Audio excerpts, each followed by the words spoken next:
മേലൂർ പഞ്ചായത്തിലെ കൂവക്കാട്ടുകുന്നിൽ കോഴി ഫാമിൽ 250ഓളം കോഴികൾ ചത്ത നിലയിൽ കണ്ടെത്തി. മേച്ചേരി പോളിയുടെ കോഴി ഫാമിലെ കോഴികളാണ് ചത്ത നിലയിൽ കാണപ്പെട്ടത്.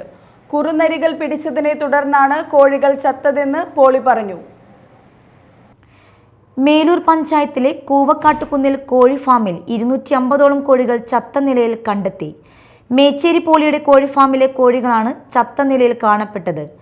കുറുനരികൾ പിടിച്ചതിനെ തുടർന്നാണ് കോഴികൾ ചത്തതെന്ന് പോളി പറഞ്ഞു. വ്യാഴാഴ്ച പുലർച്ചെ ഫാമിലെത്തി കോഴികൾക്ക് തീറ്റ കൊടുക്കാൻ നോക്കിയപ്പോഴാണ് കോഴികൾ പലയിടത്തായി ചത്തുകിടക്കുന്നത് കാണപ്പെട്ടത്.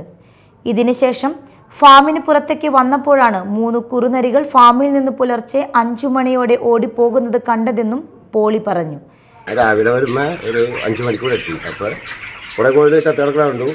നോക്കി ഞാനെല്ലാം വാരി കൂട്ടി എണ്ണിപ്പോൾ 165 അപ്പോൾ കണ്ടു. ഒരു 10 മിനിറ്റ് പറമ്പിച്ച് നോക്കിയപ്പോൾ പറമ്പ് സൈഡിലൊക്കെ ആയിട്ട് ഒരു 10-30 കൂടി കിട്ടി. അപ്പോൾ 200 ചത്ത് കിടക്കുന്നുണ്ട്.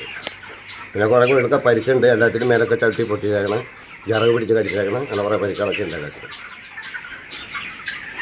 ഇത് 2 ഷെഡായിട്ട് 5000 കോഴിയാണ് വെക്കണം. 2500 കോഴികളെ വളർത്തുന്ന ഫാമിലെ കോഴികളാണ് ചത്തിരിക്കുന്നത്.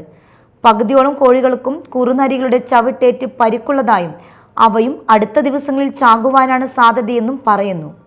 30 ദിവസം പ്രായമായ കോഴികളാണ് ചത്തിരിക്കുന്നത്. 10 ദിവസം കൂടി കഴിഞ്ഞാൽ കോഴികളെ പിടിക്കുവാൻ തുടങ്ങേണ്ടതായിരുന്നുവെന്നും ലക്ഷക്കണക്കിന് രൂപയുടെ നഷ്ടമാണ് ഉണ്ടായിരിക്കുന്നതെന്നും പോളി പറഞ്ഞു. സ്വകാര്യ കോഴി കമ്പനിയുടെ കീഴിൽ കഴിഞ്ഞ 25 വർഷമായി കോഴി വളർത്തലുമായി ജീവിക്കുന്നതാണെന്നും ഇത്തരത്തിൽ ഒരനുഭവം ആദ്യമാണെന്നും പോളി പറഞ്ഞു. ഫാമിലെ വശങ്ങളിലെ സംരക്ഷണ വല തകർത്താണ് കുറുനരികൾ ഫാമിനുള്ളിൽ പ്രവേശിച്ചതെന്നാണ് സൂചന. വീട്ടിൽ നിന്ന് കുറച്ച് ദൂരെയാണ് കോഴി ഫാം പ്രവർത്തിക്കുന്നത്. ഈ മേഖലയിൽ കുറുനരിയുടെയും പന്നിയുടെയും ശല്യം വ്യാപകമാണെന്നും പറയപ്പെടുന്നു. Media time, Chalakudy.